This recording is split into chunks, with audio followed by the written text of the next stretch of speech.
오늘 아침 우리 같이 묵상하면서 은혜 나누실 하나님의 말씀은 신약성경 마가복음 2장 18절 말씀입니다. 요한의 제자들과 바리새인들이 금식하고 있는지라 사람들이 예수께 와서 말하되 요한의 제자들과 바리새인의 제자들은 금식하는데 어찌하여 당신의 제자들은 금식하지 아니하나이까? 아멘. 오늘 우리가 읽은 말씀은 마태복음과 누가복음에도 기록된 말씀입니다. 그런데 세 복음서가 예수님께 금식에 관하여 묻는 사람들에 대하여 다르게 기록하고 있습니다. 마태복음에는 예수께 물은 자들이 세례 요한의 제자들이라 하고, 마가복음에는 어떤 사람들로, 누가복음에는 그들로 기록하고 있습니다. 여기서 우리가 생각해야 하는 것은 예수님께 질문하는 사람들이 누가 맞느냐에 초점을 맞춰야 되는 것이 아니라 예수님께서 그들에게 답하신 말씀이 무엇인가 하는 데에 초점을 맞춰야 한다는 것입니다. 예수님의 답변은 세 가지를 말씀하고 계십니다. 첫째는 혼인집 손님들이 신랑과 함께 있기 때문에 금식할 이유가 없다는 것입니다.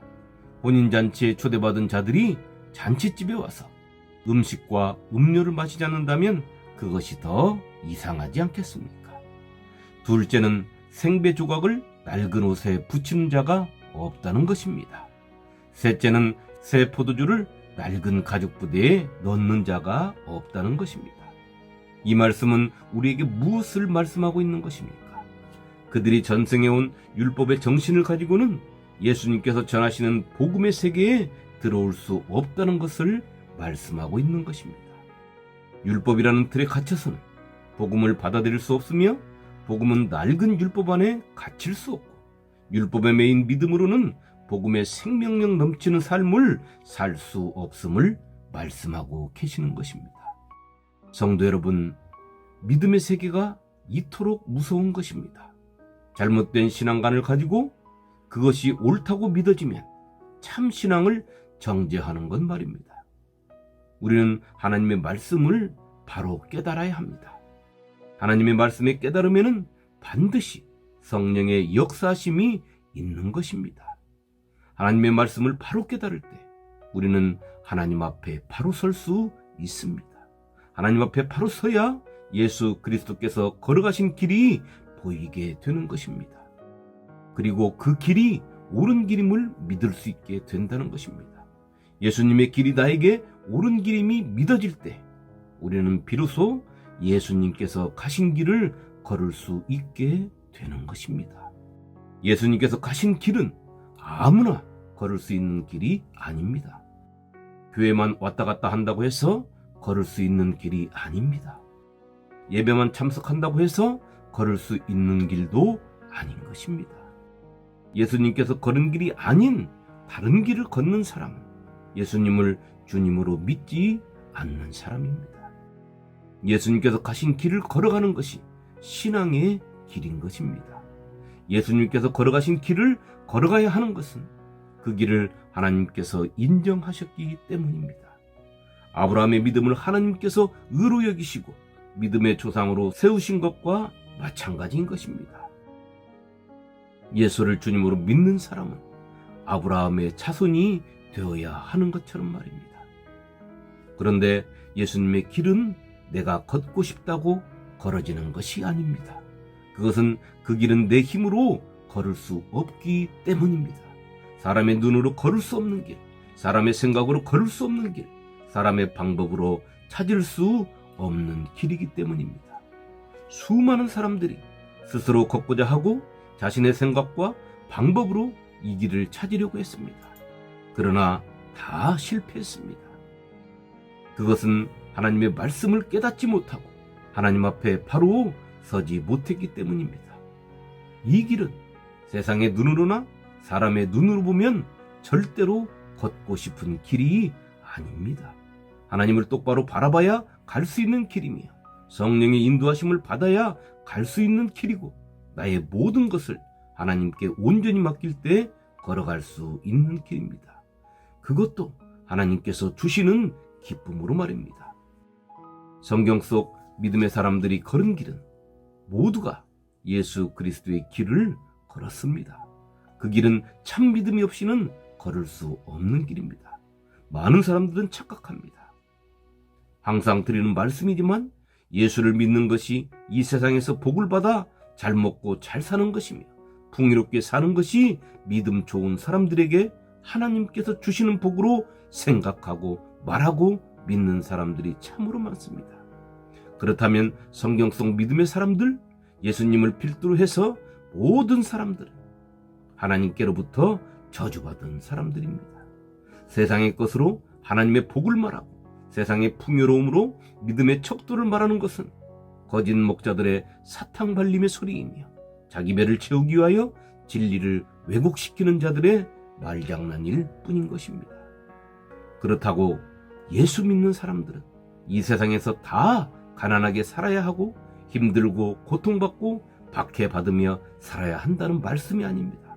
신앙의 초점이 하나님께 맞춰지지 아니하고 교묘하게 빗나가 있는 것을 말씀드리고 있는 것입니다. 왜냐하면 이것이 하나님 앞에 죄이기 때문입니다. 여러분들이 그런 사고를 품고 예수를 믿겠다고 교회를 나와서 직분을 받고 시간을 내서 봉사하고 섬기고 선한 일에 쓰이는 구제헌금을 하고 11조를 한다면 여러분은 진리를 왜곡하여 전하는 목사의 배를 불리는데 앞장선 사람이고 바리새인들의 신앙의 기복신앙까지를 겸비한 자가 되고 마는 것입니다. 예수를 주님으로 믿는 신앙은 이런 싸구려 신앙이 아닌 것입니다. 창조주 하나님을 아버지라 부르는 신앙입니다. 예수를 주님으로 믿는 신앙은 하나님이 나를 위해 가장 비천하게 오셔서 가장 비참하게 죽으신 온전하신 사랑 그 자체를 믿는 신앙입니다. 사도 바울의 말처럼 내가 가진 모든 것이 배설물로 여겨질 수 있는 그런 존귀하고 고상한 신앙인 것입니다. 왜냐하면 예수 그리스도 때문에 그렇습니다. 그분을 알아가는 것이 이 세상의 것을 포기할 수 있도록 해주시기 때문입니다. 그리고 예수를 주님으로 믿는 자에게 주어진 사명이 그토록 존귀하기 때문인 것입니다. 하나님께서 사도 바울의 입을 빌려 말씀하신 것처럼 우리는 창세전에 예수 안에서 택함을 받은 자들입니다. 우리가 진정으로 예수를 믿고 예수 안에 있다면 말입니다. 곧 창세전에 그리스도 안에서 우리를 택하사 우리로 사랑 안에서 그 앞에 거룩하고 흠이 없게 하시려고. 에베소서 1장 4절 말씀입니다. 이런 우리가 내 귀를 즐겁게 해주는 감미로운 소리나 이 세상의 것에 유혹을 받게 하는 소리에 미혹되어서야 되겠습니까? 가르치는 자도 가르침을 받는 자도 정신 차려야 하는 것입니다. 가르치는 자에게는 그런 복음을 주시지 않았습니다. 그런 복음, 사도 바울이 말하는 잘못된 복음, 다른 복음을 전하라고 목사 만들지 않으셨다는 것입니다. 가르침을 받는 성도에게는 그런 달콤함에 잘못된 복음에 빠지라고, 세상 것에 정신을 팔고 육체의 종로로 타라고, 창세전에 예수 안에서 택하지도 십자가에 죽으시지도 않으셨다는 것입니다. 그리스도의 은혜로 너희를 부르신 이를 속히 떠나 다른 복음을 따르는 것을 내가 이상하게 여기노라. 다른 복음은 없나니 다만 어떤 사람들이 너희를 교란하여 그리스도의 복음을 변하게 하려 함이라. 그러나 우리나 혹은 하늘로부터 온 천사라도 우리가 너에게 전한 복음 외에 다른 복음을 전하면 저주를 받을지어다. 갈라디아서 1장 6절로 8절 말씀입니다. 하나님께서 사도 베드로를 통하여 말씀하셨습니다. 만일 그들이 우리 주 되신 구주 예수 그리스도를 알므로 세상의 더러움을 피한 후에 다시 그 중에 얽매이고 치면 그 나중 형편이 처음보다 더 심하리니 의의 도를 안 후에 받은 거룩한 명령을 저버리는 것보다 알지 못하는 것이 도리어 그들에게 나으니라. 참된 속담에 이르기를 개가 그 토하였던 것에 돌아가고 돼지가 씻었다가 더러운 구덩이에 도로 누웠다 하는 말이 그들에게 응하였도다. 베드로후서 2장 20절로 22절 말씀입니다.